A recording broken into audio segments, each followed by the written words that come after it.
Hello mga kababayan, ito na ang balita. Kumpirmadong-kumpirmado na si Pastor Apollo Quiboloy ay sumurrender na kasamang 4 na akusado. Ewan lang natin kung gaano katotoo na si Pastor Quiboloy ay nakuha sa loob ng KOJC.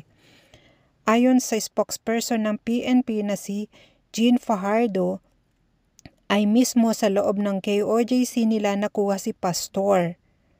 Ewan lang natin kung totoo ang mga sinasabi ni spokesperson Fajardo na alam naman natin na sa tuwing may press con siya ay puro kasinungalingan. Ito ay malalaman din natin pag nagsalita na si Attorney Torion na siyang humahawak sa kaso ni Pastor Quiboloy. Pakinggan natin ang sinasabi ni PNP spokesperson Fajardo. Tatlong bagay lamang po yung sasabihin ko. Unang-una po ay kinukumpirma po natin, nahawak na po natin si Pastor Quiboloy, si Jacqueline Roy, si Ingrid Canada, si Crescente Canada at si Silva Semanes po.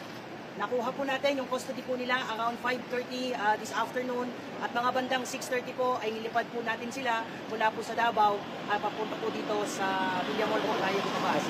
Lumapag po sila ang C-130 lulan po nitong mga nasabing individual at nakakating po sila dito sa Villamor na around 8:30 ng gabi at nakakating po tayo dito sa custodial facility na mga around 9:10 ng gabi po. Sa ngayon po ay nag-undergo po sila ng booking process kasama na po dyan yung fingerprint at mugshot at natapos na rin po yung physical and medical examination.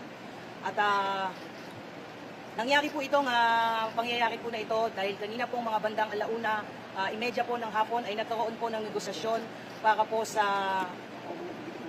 mapayapa po nilang pagsuko dahil binigyan po natin sila ng ultimatum na within 24 hours po ay kailangan po nilang sumuko at nagkaroon po ng negotiation. So, ito po ay joint efforts po ng PNP and AFP. Ma'am, sa loob po ba ng sa loob ng Kingdom of Jesus Christ sumuko? O doon po mismo sumuko? Yes po. Apo. Sa loob po ng KOJC compound po natin sila nakuha.